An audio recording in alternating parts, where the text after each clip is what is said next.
Bonjour à tous et bienvenue sur le plateau du club. Aujourd'hui, on parlera de santé mentale.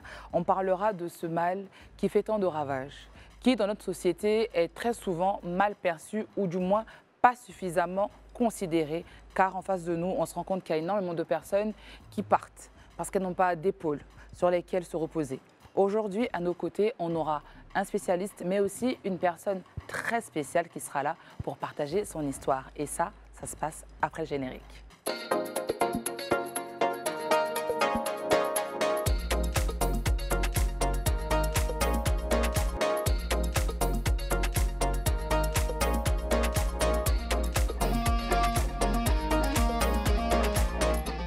Bonjour chez vous, bonjour les filles, comment ça va aujourd'hui? Bonjour Anto, bah écoute, on fait comme si ça va, hein. Ça c'est la phrase empruntée à Tonton Zoku de Live TV, voilà. Et moi je porte ce jaune-là pour donner un peu d'espoir. T'es très solaire aujourd'hui. Voilà, aujourd'hui on parle de santé mentale et tout, c'est pour égayer un peu les mentalités, voilà. C'était même plus dans ce sens-là que je posais la question, comment ça va chez vous? Genre, quand on parle de votre santé mentale, est-ce que ça va bien? En tout cas, chez moi, ça va pas trop. Franchement, je vais pas vous mentir. Mais je pense que bientôt, vous saurez pourquoi ça va pas trop. Mais c'est qu'on essaie d'aller mieux. Voilà. Ok. On essaie de tenir. Ah, bah écoute, qu'est-ce que j'ai envie de dire? Pas top, mais je pense qu'on a quand même des personnes vers qui on peut se tourner, avec qui on peut échanger, on peut relativiser. Mais ça reste quand même une vraie question à laquelle on répond comme ça de manière laconique. Oui, ça va. Alors que ça va pas Ça top. va pas dans le fond. En vrai, c'est juste parce qu'on n'a pas envie de rentrer dans plus de détails. Effectivement. Et même quand c'est tes connaissances qui te posent la question, tu te dis, bon, qu'est-ce que j'ai à leur dire de plus? Donc je dis ça va et puis on passe à autre chose. Regarde, Mais on ne va pas s'étaler un peu plus sur... Oui, avant sa petite dose d'humour, justement, j'ai vu une vidéo où le gars disait « Tu me demandes si ça va. Bon, moi je te dis, ça va pas. Tu peux faire quelque chose ?» Franchement, tu peux faire quoi pour moi? Voilà, donc il y a des gens qui te posent la question alors qu'ils n'ont pas forcément envie de savoir si véritablement tu vas bien. Et tu l'as dit tout à l'heure, c'est tellement important de pouvoir en parler, d'avoir une oreille à qui dire les choses tout simplement, parce que ce n'est pas tout le monde qui a cette déjà envie d'en parler, parce que tu peux être mal au fond de toi. Déjà, tu ne sais même pas pourquoi tu es mal. En plus de ça, tu as du mal à en parler, donc c'est vraiment très compliqué. Et d'ailleurs, aujourd'hui, on va recevoir notre invité qui est déjà passé sur ce plateau plusieurs fois, qui est Dr Nour Bakayoko, qu'on va recevoir tout de suite. Et ensuite, on va recevoir une autre invitée, surprise.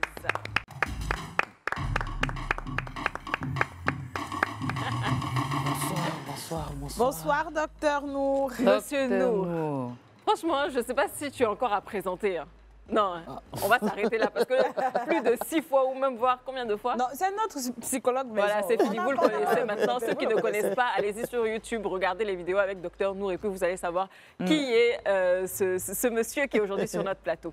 Et je l'avais dit, notre invitée surprise aujourd'hui, c'est tout simplement notre Miss Côte d'Ivoire 2023, Mylène Diony. Coucou les filles. La maison. Comment tu vas? Ça va et toi? Super. Oui. C'est avec elle que Marine nous fait des infidélités sur le live. Elles sont venues se réunir sur le plateau du club ici. Elles vont payer la dette. Mais si c'est elle, on accepte. Il n'y a pas de souci. On accepte, il n'y a pas de souci. Comment tu vas, Mylène? Ça va très bien et vous? Très très bien. Du live week-end au club. Franchement, c'est un grand plaisir de te recevoir. Entre collègues là. Si, on est entre collègues. On est entre collègues. Même on est entre collègues avec Dr Bakayoko aussi. Parce que lui, il est la famille maintenant. Comment tu vas? Ça va et vous? Très très bien. Vous voilà, ça me fait plaisir, donc ça peut automatiquement aller en fait. Ah oui, Est-ce qu'elle est douce, elle est raffinée et tout? Est-ce qu'elle est réellement comme ça? Elle est mature. Ah, ok. Alors, comme on vous le disait tout à l'heure, on va parler de santé mentale aujourd'hui. Et pour nous accompagner, on sera avec Dr Nour Bakayoko, qui est de la maison. Et en face, on a Mylène Diony. Alors, avant d'aller plus loin dans notre échange, je vous invite à regarder cette vidéo qui va tout de suite planter le décor. C'est parti. Je m'appelle Patrick. Ma femme m'a abandonné et elle emportait avec elle tous les enfants. Je suis Jean et la garde de mes enfants m'a été retirée à cause de mon addiction à l'alcool. Je suis Laetitia J'ai été abandonnée par toute ma famille. Je m'appelle Karine et mon passé me hante. Je m'appelle Richard. Honnêtement, je suis fatigué de la vie. Je suis Mylène Gioni et j'ai moi aussi connu la dépression. Que ce soit à travers un être cher ou de nous-mêmes, nous avons tous déjà vécu ce sentiment, ces émotions, ce mal qui nous quitte difficilement. Il y a des douleurs qui nous transforment à jamais et les miennes sont liées à la dépression. À l'âge de 5 ans, j'ai vu sombrer celle qui incarnait le symbole ultime de la force à mes yeux. J'ai très vite compris que les héros pouvaient perdre certains combats.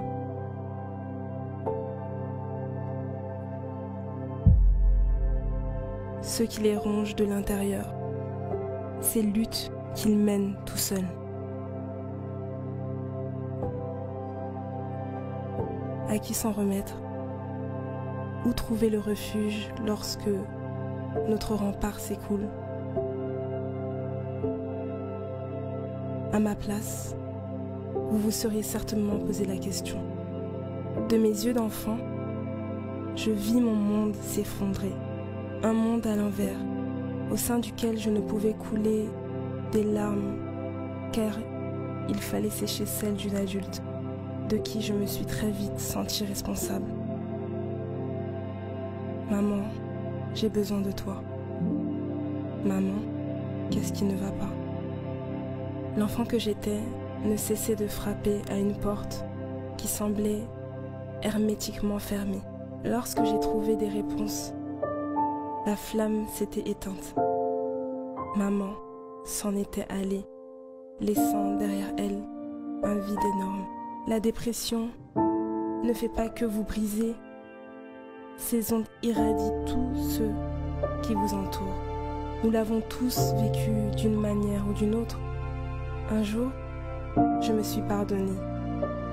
L'enfant que j'étais et la femme que je devenais n'étaient responsables de rien. J'ai compris que j'étais plutôt responsable de ceux qui m'entourent. Et qu'une attention, un geste, un sourire peuvent de nos jours faire la différence. Mon sacre en tant que Miss Côte d'Ivoire a été opportun, car il m'a aujourd'hui offert l'opportunité d'être à vos côtés, de vous écouter et de vous parler à cœur ouvert. Portée par mon pays qui a su croire en la noblesse de la cause que je défends, j'ai été nommée ambassadrice de la santé mentale en Côte d'Ivoire, afin de lutter à tous les niveaux contre ce mal. J'aurais voulu disposer des armes que j'ai aujourd'hui pour que mon héroïne soit encore près de moi.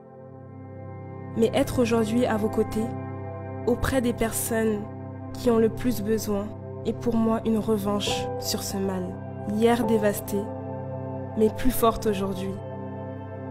Je peux vous dire que la première des choses à faire, bien que difficile, est d'exprimer son mal-être. Parlons-en. De retour sur le plateau du club, comme je le disais tout à l'heure, c'était la vidéo de Mylène. Mylène, tu as bouleversé tout le monde sur ce plateau. Anto, Niki et moi-même, on se reprend et je vais tout de suite donner la parole, en tout cas avant de revenir à toi, bien sûr, Mylène. Docteur Bakayoko, est-ce que vous pouvez rebondir sur ce qu'on vient de voir? Oui, ce qu'on vient de voir, c'était une thérapie. Une thérapie dans le sens où elle extériorise beaucoup de choses. Vous savez, on a l'habitude de dire que l'enfant est le père de l'homme. L'adulte que tu es dépend de l'enfant que tu as été. Et l'enfant que tu as été confronté à certaines situations. L'enfant que tu as été a supporté certaines choses. L'enfant que tu as été a assisté à certaines choses. Et l'enfant que tu as été n'a pas compris certaines choses. Donc, on va grandir déjà avec ces insécurités, ces morceaux d'assurance et puis aussi ces incompréhensions, comment on appelle ça, latentes. Donc, c'est ce qui va essayer de nous construire. Donc, on sera en quête perpétuelle de réponses sur plusieurs aspects de ce qu'on n'a pas compris dans notre enfance. Et plus on en parle, plus on a accès à des personnes qui peuvent expliquer certaines choses. Parce que, vous savez, en matière de santé mentale, il est bien de dire à tout le monde, le mental est guéri quand il comprend et non quand il oublie. Ça, c'est joli. Et non quand il oublie. Voilà pourquoi on cherche toujours des réponses. Voilà pourquoi quand quelqu'un va te bousculer, tu vas dire pourquoi tu m'as fait ça. C'est ça. Quand la personne explique, ah ok, d'accord, j'ai compris. Okay. Voilà. Pas que tu n'as pas mal, mais tu as compris. Tu as compris. Ce qui fait que tes ressources déjà pour faire passer le mal sont plus fortes. Mais quand tu n'as pas compris, ces ressources-là peinent à exister. Et plus on en parle, plus on se libère. Et quand on se libère, on a quelques morceaux de réponses qu'on peut avoir pour essayer de nous équilibrer en attendant d'avoir ce qu'on appelle l'équilibre permanent. Okay. Mylène, est-ce que tu te reconnais un peu dans ce que Dr Nour dit? Oui, clairement. Je pense qu'il a bien résumé la chose. C'est exactement ça. Okay. Moi, j'ai une question pour toi. Déjà, qu'est-ce que ça te fait de revoir ces images-là?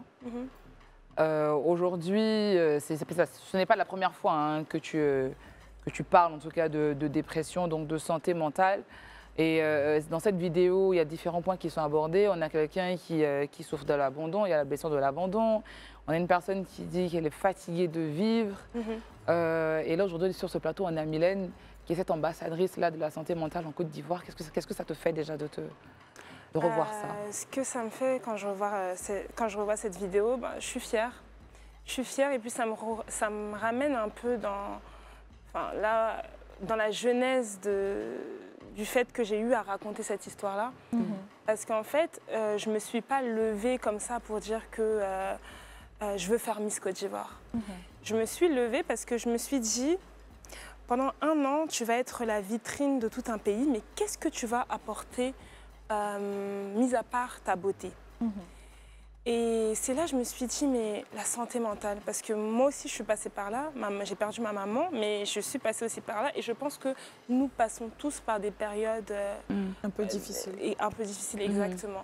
Et je me suis dit, qu'est-ce que tu vas pouvoir apporter à la Côte d'Ivoire? Parce qu'on est ambassadrice de la beauté, mais on n'est pas que ça en fait, on est ambassadrice tout court. Et je me suis dit, je vais toucher un point qui rassemble et qui touche tout le monde. Et c'était la santé mentale. Et en fait, ça résumait toute ma vie au final. Parce que j'ai perdu ma mère du fait de la dépression. Et je me suis dit, je porte son nom de famille. Je l'ai déjà expliqué à plusieurs reprises, même dans les médias et tout ça. Mais je rappelle un peu... Oui, tu peux le rappeler pour ceux qui ne sont pas au courant. Oui, je porte le nom de famille de ma mère et je lui ressemble comme 2 gouttes d'eau. Et en fait, je me suis dit, je vais me présenter à Miss Côte d'Ivoire. Et puis, tu sais quoi? Le mal qui a rongé ma mère, je vais l'utiliser pour sauver des vies. Et du coup, je me suis dit, en même temps, ça va me permettre d'être, on va dire, là où elle est, ma mère, d'être sa fierté. Parce qu'en fait, j'utilise son histoire pour pouvoir non seulement briser les tabous, et en plus de ça, inspirer d'autres personnes. Parce que généralement, ce sont des enfants qui nous suivent beaucoup, nous, les Miss. C'est souvent la jeunesse, et puis dans tous les cas, nous sommes aussi ambassadrices de la jeunesse. Et l'enfant, en fait, c'est l'avenir de demain. La jeunesse, c'est l'avenir de demain. Et si la jeunesse va mal, c'est que plus tard, si on peut commencer certaines choses, de bonnes choses, dès le bas âge, ça va pouvoir aider pour plus tard.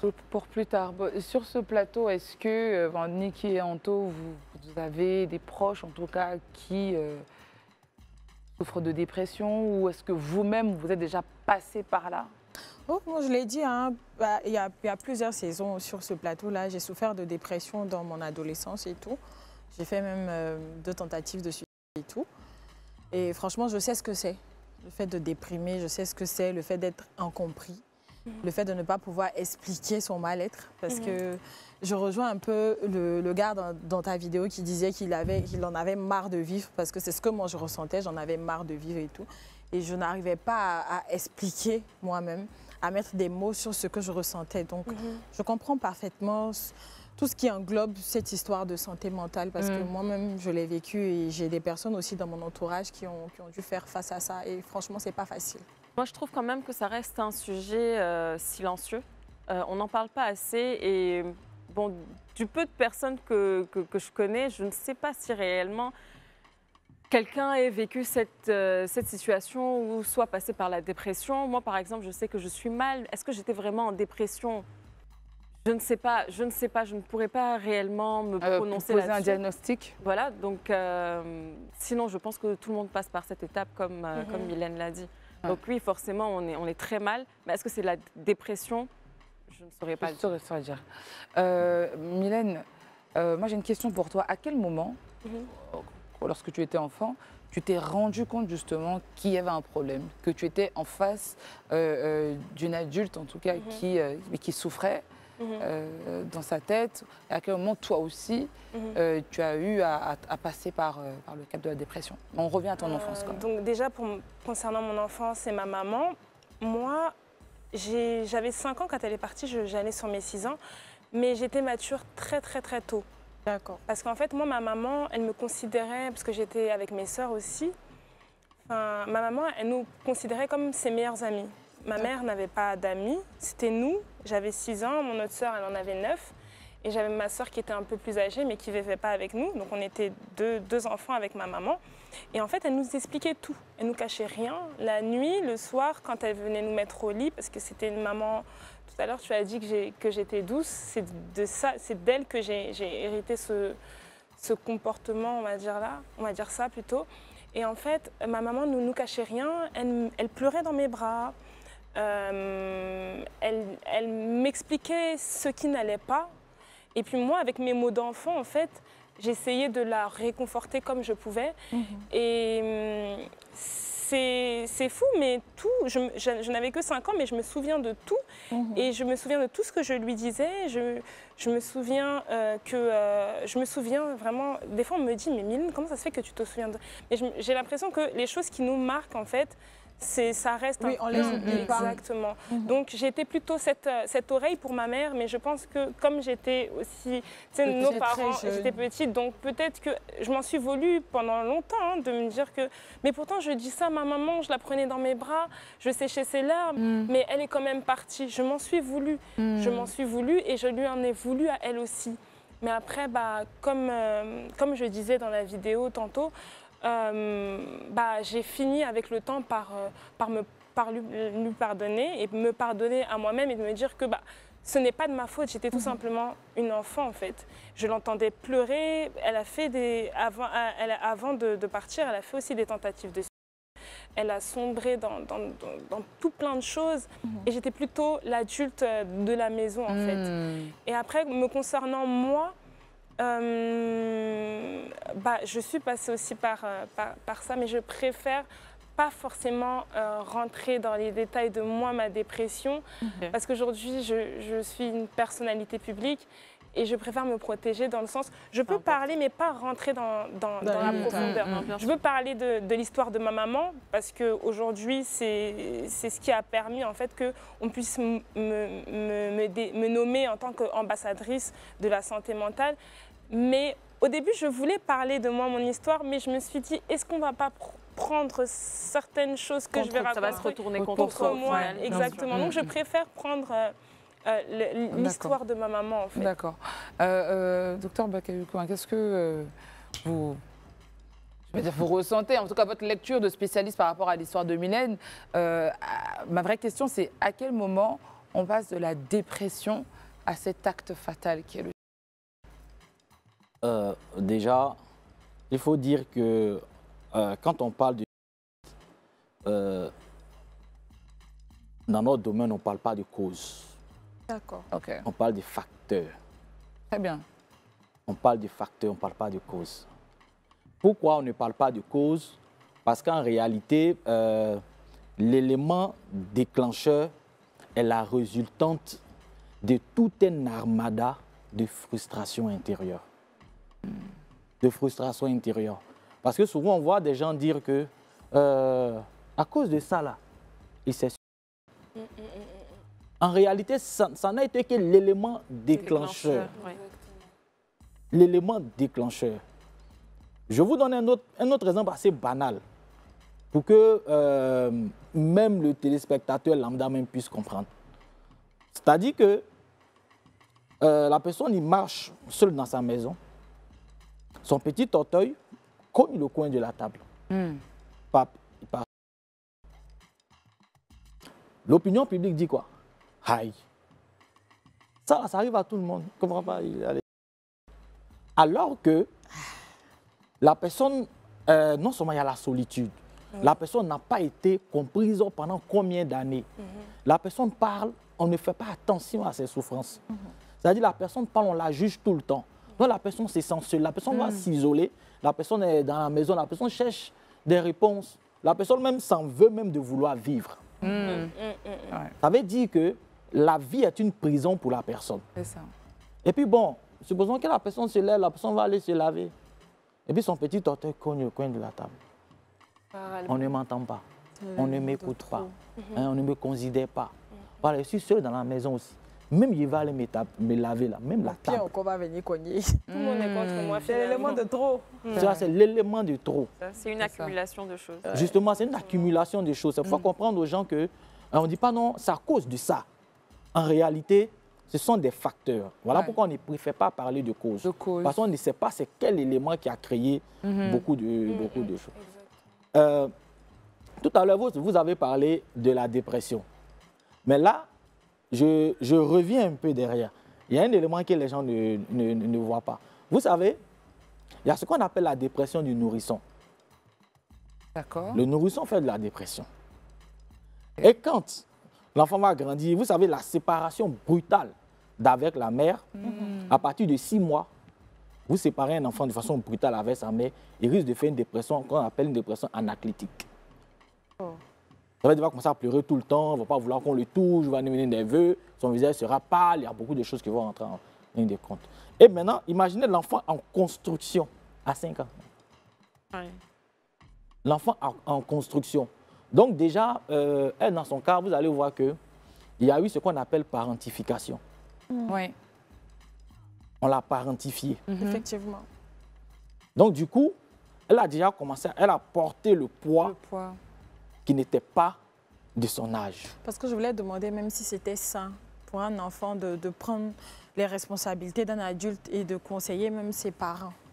Non, en fait, à son âge, elle n'est pas... Elle n'a pas pris les responsabilités. Je me dis que... Bon, après, c'est... Non, en fait, elle n'a pas pris les responsabilités, mais on lui a donné ses responsabilités. Mais voilà, on les lui a donné, c'est ce que j'allais dire. Donc, vous voyez que j'aime bien le mot « elle n'a pas pris ». Parce qu'en réalité, ses épaules... C'est un peu trop lourd. C'est un peu trop lourd. Voilà pourquoi, spontanément, elle va chercher à protéger sa mère. Voilà pourquoi elle dit non. Elle en a voulu, mais j'ai dit ça, j'ai dit ça, j'ai dit ça.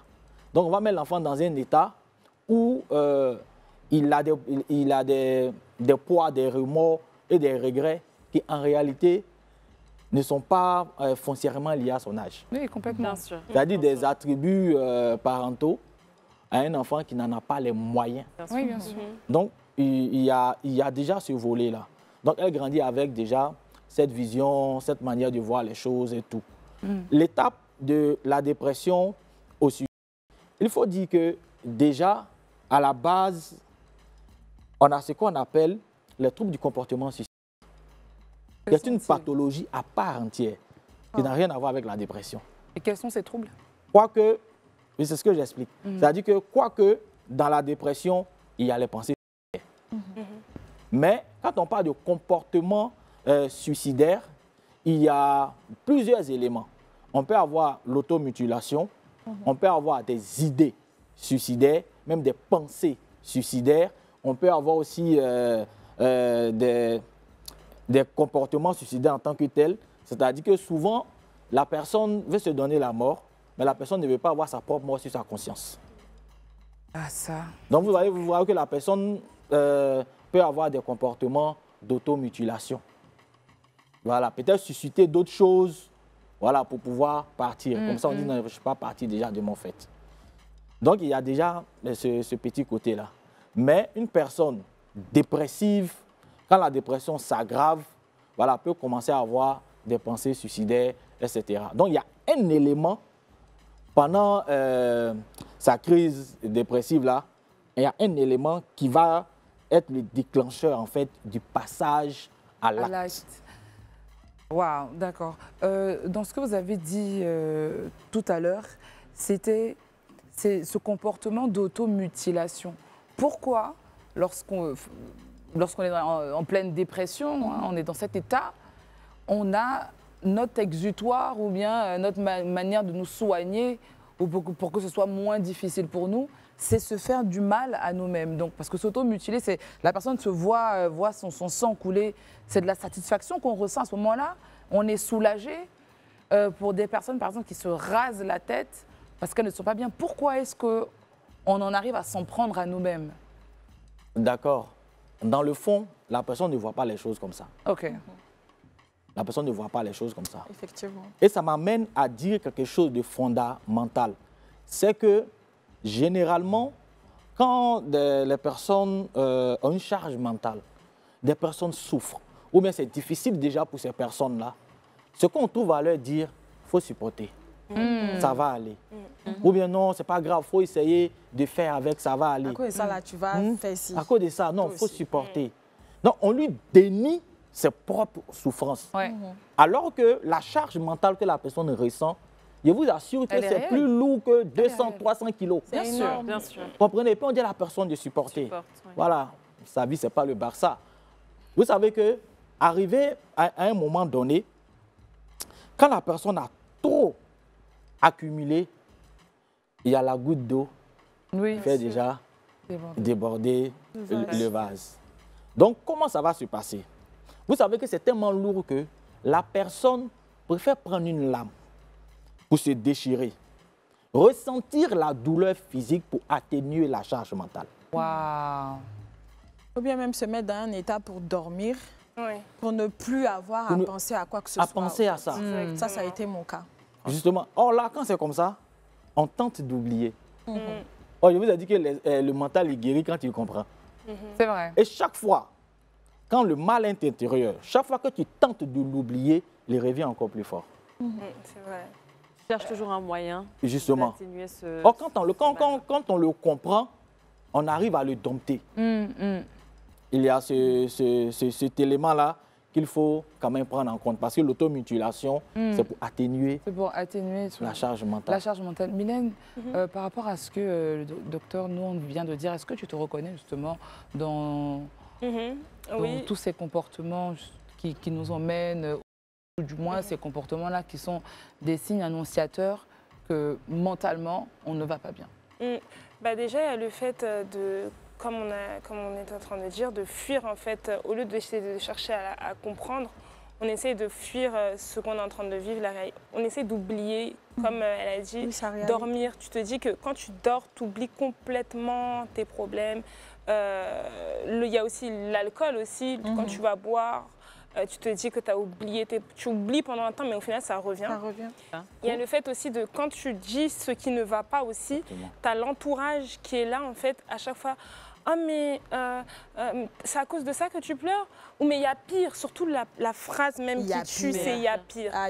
J'ai toujours dit que chacun a son bagage. Ce que moi, je peux supporter, toi, tu ne peux pas supporter. Ce que toi, tu peux supporter, je ne peux pas supporter. Effectivement. Par exemple, il y a des femmes qui acceptent de se faire battre. Et il y en a qui ne peuvent pas supporter ça. Il y en a qui acceptent aussi l'infidélité, il y en a qui ne l'acceptent pas. Exactement. Chacun a son seuil. Chacun son... Et ça, c'est ce qui crée le fait que plus personne n'a envie de raconter ses problèmes. Surtout chez nous en Afrique. Plus personne ne veut raconter ses problèmes. Ils se disent, bon, bah, c'est pas mieux, je vais garder tout ça pour moi. Et puis le jour où ça arrive, bah, ça arrive. C'est pour ça que le Blanc a créé aussi le journal intime. Ça, ici, on va dire que c'est des choses de blanc, mais il y a beaucoup, à cause de l'entourage, à cause du fait que je me dis, si je dis ça, bah, je vais être jugée, je préfère écrire dans un journal intime mes peines. Sauf qu'au final, ça... Je pense que c'est pour ça, et je le disais au tout début, que c'est un sujet assez silencieux, on n'en parle pas souvent.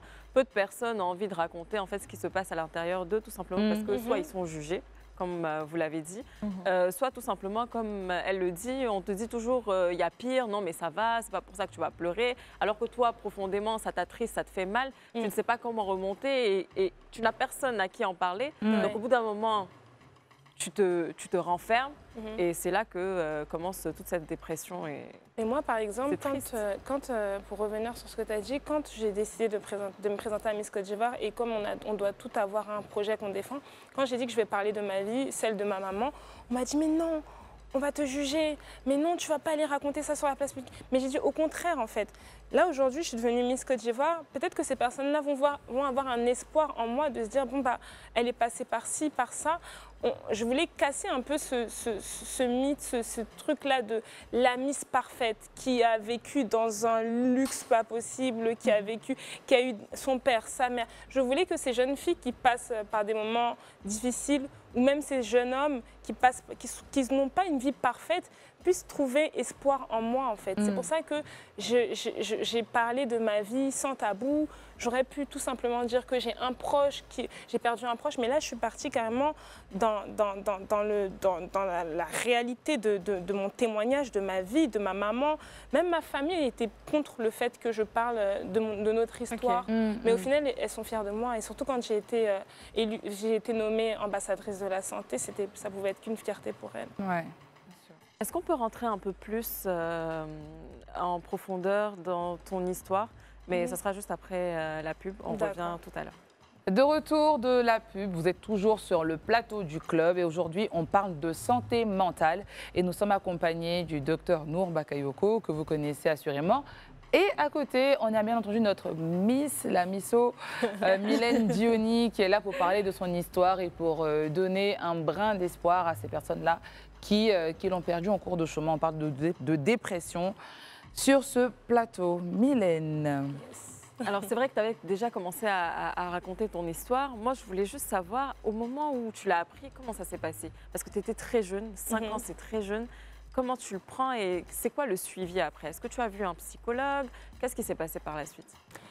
Quand j'ai appris le décès de ma maman, je n'étais pas là. J'étais partie en vacances chez ma grande sœur, parce que je vous ai dit que j'avais une grande sœur qui était plus âgée, du coup qui vivait chez elle. Et notre maman avait tendance à nous envoyer en vacances souvent chez elle. Mais là, la dernière fois que je l'ai vue, ça a été spécial en fait. Pourtant, j'ai l'habitude d'aller en vacances chez ma sœur, mais là, j'avais ce truc-là qui me disait non, faut pas que tu laisses ta maman toute seule. Parce que ma mère ça, je ne sais pas si je dois le dire à la télé, mais en tout cas, je me devais de protéger ma maman face à certaines choses qui se passaient là-bas à la maison. Oui. Et il y a quelque chose qui m'a dit, ne laisse pas ta maman toute seule. Et j'ai pleuré. J'ai pleuré, personne ne comprenait qu'est-ce qui se passait. Je tirais ma maman, j'ai dit, il ne faut pas que je la laisse toute seule. Il faut que je la protège, il y a quelque chose qui va lui arriver. Je disais ça, personne ne m'a écouté. C'est pour ça que je m'en voulais tout à l'heure. Personne ne m'a écouté, j'ai pleuré. Même ma mère, elle ne comprenait pas. Et je pleurais. Ils étaient au moins 4 à me mettre dans la voiture pour partir. Et du coup, quelques jours après, ma soeur aussi est tombée malade. Donc elle a eu la chance de la voir à l'hôpital parce que ma mère est venue à l'hôpital pour voir ce qui se passait et tout. Et après, ma mère est rentrée et tout. Et puis on nous appelle, j'entends ma grande sœur pleurer, ma grande sœur chez qui j'étais, pleurer de douleur, crier, elle était enceinte. Je me dis, mais qu'est-ce qui se passe? Et moi, j'avais ce truc-là, quand j'étais petite, j'aimais bien écouter aux portes. Donc je suis partie me cacher et tout ça pour écouter aux portes. Et j'ai entendu en fait que tout simplement, maman était partie, qu'elle s'était jetée du 13e étage. Et moi, à ce moment-là, j'étais qu'une enfant en fait, et j'étais une très grande rêveuse en fait. Et je me suis dit non, ma mère elle est pas décédée, elle va revenir, elle sera peut-être en fauteuil roulant et tout ça et tout ça. Et après on m'a annoncé son décès, on m'a dit tu vois les oiseaux qui vont dans le ciel? J'ai dit oui. Eh bien ta maman elle les a rejoints là-bas dans le ciel. Et j'ai commencé à pleurer toutes les larmes de mon corps. Et je me suis dit, je vous avais dit qu'il ne fallait pas que je la laisse toute seule. Je vous avais dit, j'ai pleuré, j'ai tellement pleuré. Et après, à l'école, tout ça, c'est ce qui m'a rendue en fait très sensible. C'est ce qui m'a rendue très sensible et je passais ma vie, mon temps à pleurer pour un oui, pour un non. Et même à l'école aussi, on se moquait de moi parce que je passais ma vie à pleurer. Du coup, j'ai vécu aussi le harcèlement scolaire. Et ça aussi, c'est une cause de dépression chez l'enfant en fait. Donc voilà un petit peu. Vous savez, les enfants ont souvent des difficultés pour exprimer ce qu'ils ressentent. Donc, on est tellement dans le jugement. Tu pleures trop, il y a ton ami, il ne pleure pas, il y a les autres enfants de la maison, il y a ton frère même, il ne pleure pas. On pense que ça atténue quelque chose. En réalité, ça n'atténue rien. Au contraire, ça crée encore d'autres problèmes de santé mentale à l'enfant. Donc, il est frustré, on le frustre. Justement, il se dit que je ne suis pas normal. Donc, si moi je fais ça, c'est que je ne suis pas une bonne personne. C'est que je ne suis pas bien. C'est-à-dire comparer tout le temps. Ce qui fait que quand il pleure, quand on lui demande, l'enfant ne parle pas. Parce qu'on va encore dire que. On va encore dire que. Donc déjà, quand un enfant commence à pleurer de la sorte, d'abord on le laisse pleurer. C'est ça. On le laisse pleurer. C'est vrai que ça peut te fatiguer les oreilles, mais on le laisse pleurer. Quand l'enfant se calme, on lui demande comment il se sent. C'est-à-dire comment il se sent, qu'est-ce qu'il a fait pleurer, etc. Donc on échange avec l'enfant, pas sur un ton accusatoire, mais plutôt dans un langage, c'est comme une causerie normale. Dans le partage, dans l'échange. Voilà, justement, comme un échange. Donc l'enfant, naturellement, dans son esprit d'enfant, parle naturellement. Mais c'est l'adulte maintenant qui détecte dans ce que l'enfant est en train de dire, qu'est-ce qui est à prendre en compte, où il faut faire attention, où il faut toucher, etc. Docteur Nour, est-ce que justement on peut parler de préméditation? Est-ce que la personne qui est dans cet état-là sait qu'elle va passer à l'acte, ou elle est dans ses pensées, en tout cas, elle est déjà en train de flirter avec l'idée de passer à l'acte? Est-ce qu'il y a des signes? Il y a des signes. Quand on va alerter l'entourage. Oui, justement, quand on va parler de signes, comme je vous ai dit, il faut différencier les signes du passage à l'acte. C'est-à-dire que il y a des éléments que la personne va avoir l'habitude de dire. Mais si je ne suis pas là, vous allez faire comment? Ou bien, sur un autre ton, vous n'allez plus me voir ici. On l'avait parti pour vous laisser ici. Généralement, on dit, il faut partir. C'est mon envie de répondre. On dit, il faut partir, et puis bon, et puis quoi? On va continuer. On se dit que la personne est en train de jouer. Ou bien, on a cette personne-là qui pose des questions, mais quand on meurt, on va où? Qu'est-ce qui se passe? Est-ce qu'on souffre? Est-ce qu'on souffre? Où je vais aller? Et tout ça. Donc, la personne va commencer à parler de ces choses-là. Mais la personne n'a pas encore décidé, je vais dire, comment elle va partir. Donc, la personne a déjà cette idée-là de vouloir partir. Mais la personne, souvent, va se dire, mais est-ce que c'est le moment? Est-ce que je peux vraiment partir? Voilà pourquoi, quand on fait la communication sur le suicide, généralement, on évite de parler de comment la personne est partie. Pourquoi? Parce qu'il y a beaucoup qui se disent que est-ce que je peux partir comme ça? Est-ce que? Donc, il y a beaucoup, à force de ne pas trouver en fait de trucs, donc bon, ça commence à se dissiper. Mais il y a d'autres, par exemple, vous voyez, par exemple, quand il y a eu sur les réseaux sociaux, on en parlait, vous voyez qu'un peu seulement, on parle d'un pont, un peu seulement, parce que ceux qui avaient déjà l'envie, ceux qui avaient les idées, voici un moyen. Vous savez que dans la communication publique sur le site, on évite de dire comment la personne a fait. Voilà, on reste sur la surface. Voilà, sur la surface. Maintenant, ce que je voulais dire, surtout au niveau des signes, vous savez, il y a ce qu'on appelle la lucidité terminale. D'accord. La lucidité terminale. C'est-à-dire que dans les derniers moments, la personne va avoir un regain de lucidité. Généralement, pour les malades chroniques, on va dire, mais il se sentait bien, il avait commencé à manger, il a commencé à prendre la forme, il donnait même des conseils, il riait, tout ça. Ce qu'on appelle la lucidité terminale. C'est-à-dire que le cerveau, en fait, se compose, c'est-à-dire que tes dernières ressources en termes de lucidité, ce que tu es en train de... Donc, voilà pourquoi j'ai demandé... Est-ce qu'on peut expliquer justement ce phénomène-là? C'est-à-dire que le comprendre. La lucidité terminale, c'est quoi? C'est-à-dire que vous allez voir que quelqu'un qui est en train de mourir, il a une maladie chronique, et puis à un moment, on dit, apparemment ça va, hein? Voilà, son pouls s'est relevé, tout ça. Et puis la personne est en train de vous donner des conseils. Hein? Non, ça va aller. Vous savez que je me sens bien. Voilà, demain, par exemple, on ira à la plage, on fera ceci, on fera cela. En réalité, ce sont ces derniers mots très lucides. Voilà pourquoi on ne dit pas de la lucidité terminale. D'accord. Même regardez souvent, vous voyez souvent dans les films, quand quelqu'un est en train de mourir, il commence à ressasser le passé. Ah ben tu te rappelles, on était ici et tout ça. Voilà, et puis on lui dit non, ça va aller. Puis la personne continue en fait. En réalité, la personne ne peut pas s'empêcher. C'est ça. Voilà. Mais après, pourquoi les personnes qui sont le plus tristes intérieurement semblent être très heureuses? Avant de répondre, on va partir quand même pour une pause publicitaire et on revient juste après. À tout de suite, ne bougez pas s'il vous plaît. Le plateau du club a décidé de s'appesantir, en tout cas sur une question qui touche énormément de personnes. Nous sommes avec Dr Nour Bakayoko et Mylène Dioni. On parle de santé mentale. Et justement, juste avant de partir, Nick avait posé une question à Dr Nour. Je demandais à Dr Nour pourquoi les personnes les plus tristes sont celles intérieurement, sont celles qui sont les plus heureuses et tout. J'avais vu une campagne de pub sur la dépression où on voyait deux personnes qui discutaient entre elles et tout. Et le plus joyeux finalement, c'est lui qu'on n'a plus vu à la fin. C'est vrai parce que ma maman, justement, c'était une boule de joie en fait. C'était une personne qui aimait la vie. Et même en France, elle disait « Paris m'attend devant Dougou ». C'était sa phrase. Elle aimait la fête, elle aimait la vie et personne n'a compris ça, justement, son départ en fait. Ok, vous m'amenez à faire une mise au point sur certaines petites choses. Généralement, on peut présenter des signes dépressifs sans être en dépression. D'accord. Okay. Voilà, on peut prendre des signes dépressifs, mais pas être en dépression.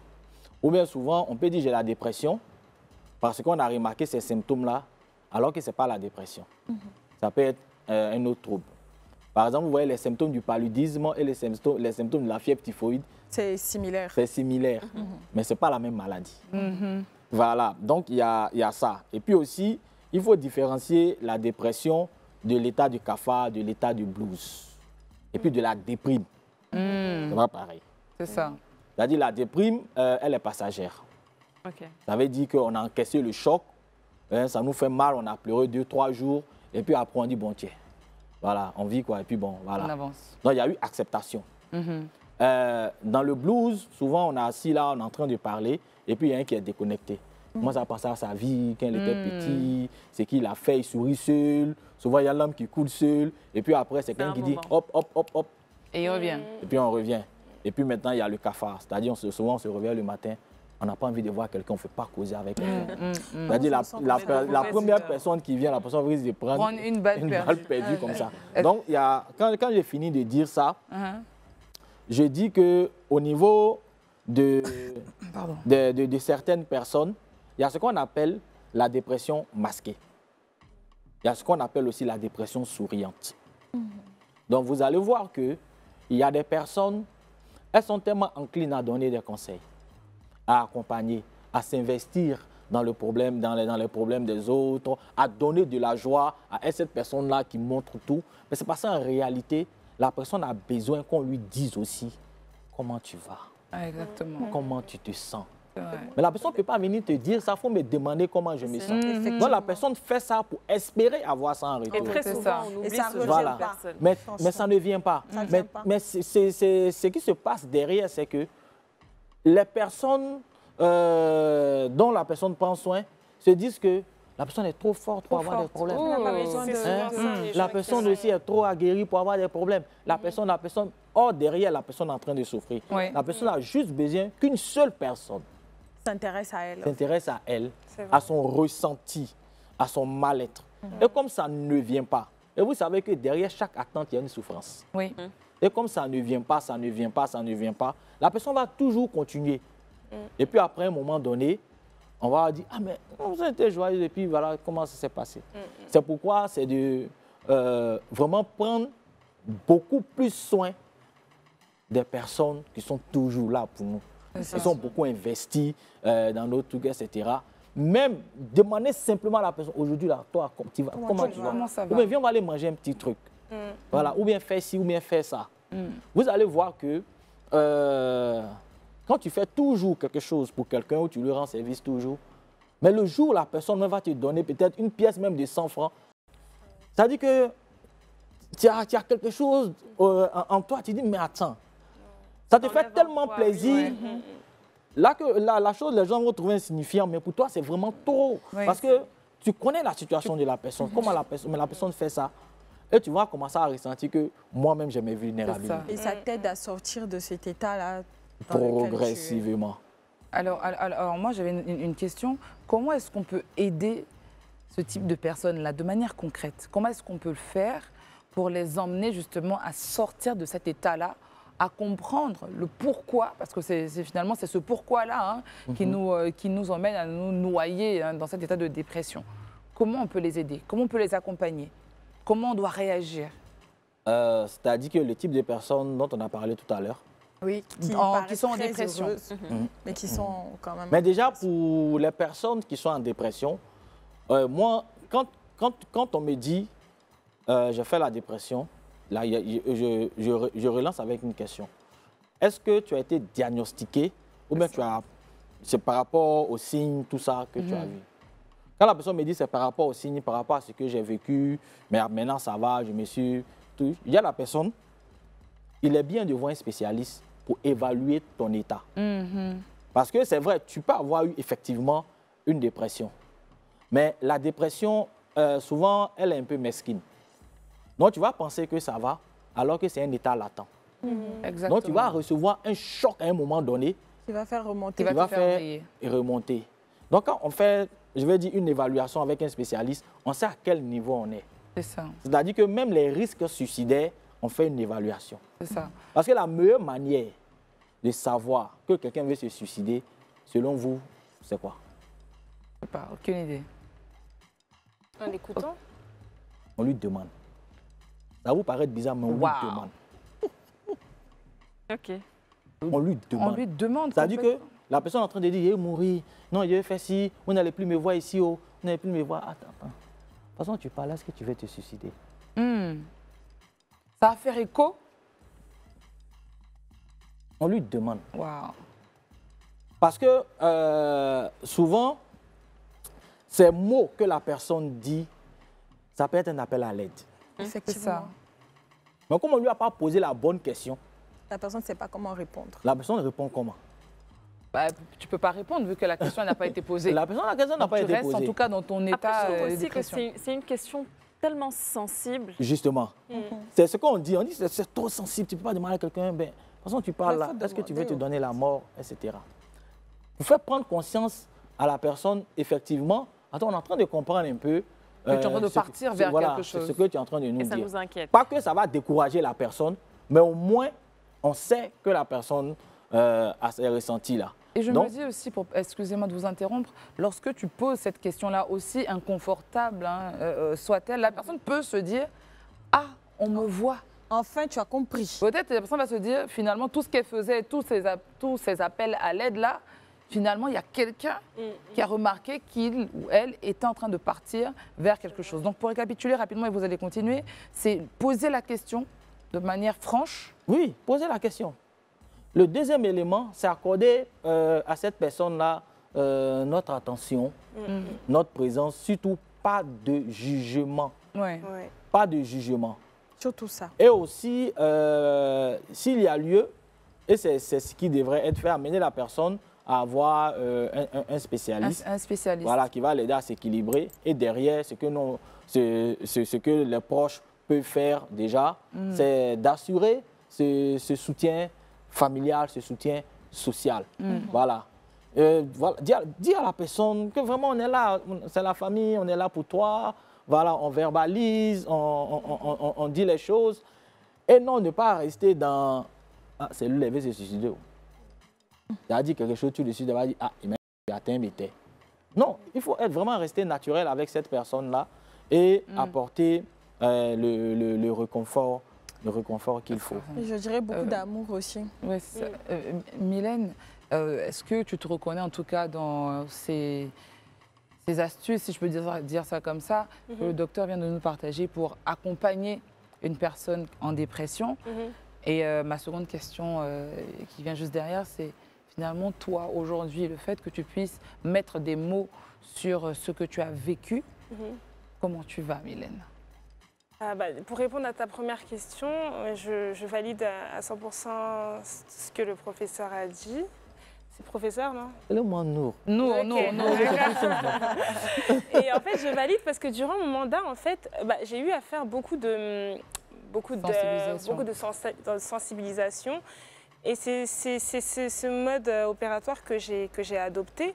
Et donc, du coup, je suis allée vers les gens. Je suis allée beaucoup vers la population, vers certaines personnes qui avaient besoin de parler, qui avaient besoin d'amour aussi. Des fois, tu vas dire un petit mot à quelqu'un, tu vas lui dire peut-être que tu l'aimes, tu vas lui dire à quel point, comme ça, tu peux dire à quelqu'un, à ton ami, ta sœur, à quel point tu es forte. Et c'est des choses comme ça qui aident, en fait.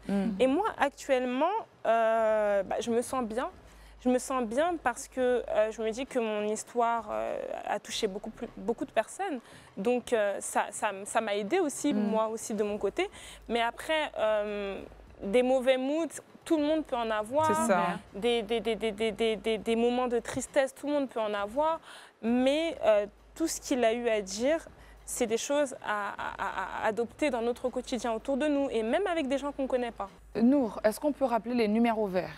Les numéros verts, on a le 143, qui est le numéro, le centre d'appel du ministère de la Santé. Et au sein du 143, il y a actuellement 32 psychologues que le ministère de la Santé, en lien avec le ministère de la Jeunesse et l'Agence Emploi Jeunes, ont mis à disposition. Donc, c'est 32 psychologues qui pourront vous écouter. Ça veut dire qu'il y a toujours un spécialiste qui pourra vous écouter. Est-ce que c'est gratuit? C'est gratuit. Okay. C'est vraiment gratuit. Voilà, le 143, c'est simple. 1, 4, 3. Et pour terminer, moi, je la félicite d'ailleurs parce que si tu ne te pardonnes pas, tu ne peux pas faire le pas. Parce qu'on ne donne que ce qu'on a. C'est quand tu te pardonnes, tu as encore de l'amour que tu peux partager. Mais si tu ne t'es pas pardonné, ça sera difficile de donner cet amour-là. Parce qu'à la fin des choses, moi je dis qu'elle n'a pas simplement été, je veux dire, reine de la beauté. Mais c'est plutôt reine des beautés. Voilà. C'est-à-dire que la beauté par rapport au compromis, mais la beauté intérieure, la beauté dans le partage, la beauté dans la compréhension, mais aussi la beauté de la vie. Voilà. Donc, je pense que ce n'est pas un combat qu'elle doit laisser, mais ça veut dire que c'est vraiment un parapluie qu'elle doit maintenir pour ne pas que les mauvaises zones déjà puissent commencer à pleuvoir sur elle aussi. Et j'aimerais rajouter un petit quelque chose. Et par rapport à mon combat, je n'ai pas abandonné. Ça va jusqu'à la gare. Je vais continuer de me battre. Je sais que je ne vais pas changer le monde, mais je vais recommencer à faire pas mal d'activités, sensibiliser, aller dans les rues. Donc si jamais certaines personnes, du coup, voudraient se joindre à moi pour essayer de faire du bien autour de nous, suivez-moi sur mes réseaux sociaux. Je vais voir de quelle manière je vais pouvoir reprendre toutes ces activités-là, mais en tout cas, je n'ai pas abandonné et j'aurai besoin aussi de vous. Moi, si elle a besoin d'une équipe de psychologues qui l'accompagne, je suis prêt à mettre ça. Ça s'applaudit comme ça. Et nous, on aime ça. On aime ce genre de décision. Et puis les filles du club, vous allez me suivre aussi. Mais bien sûr, avec plaisir. On sera là. On sera là pour te soutenir. T'inquiète pas. Niki, Anto, rapidement, qu'est-ce que vous avez retenu de cet échange?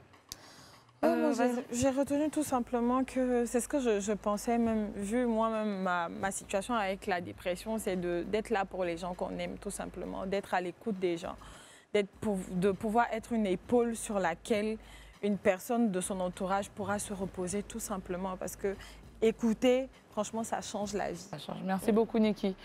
Franchement, moi, je ne pense pas avoir quelque chose de plus à rajouter. Je pense que le docteur a déjà tout dit. On a fait un peu le tour de tout. Et franchement, le plus important, c'est juste prenez soin de vous, prenez soin de vos proches et aimez-vous, quoi. Voilà. Oui, faites attention à ceux qui sont autour de vous. Donnez-leur de l'amour et soyez là pour eux. Voilà, la santé mentale n'est pas négligée. Quel que soit ce par quoi tu passes, sache qu'il y aura toujours une petite oreille quelque part pour t'écouter. Nour est là. Voilà, En tout cas, c'était un grand plaisir de vous recevoir tous les deux aujourd'hui sur ce plateau. Docteur Bakayoko, un grand merci encore d'être passé. Mylène, c'était vraiment un honneur pour nous de te recevoir.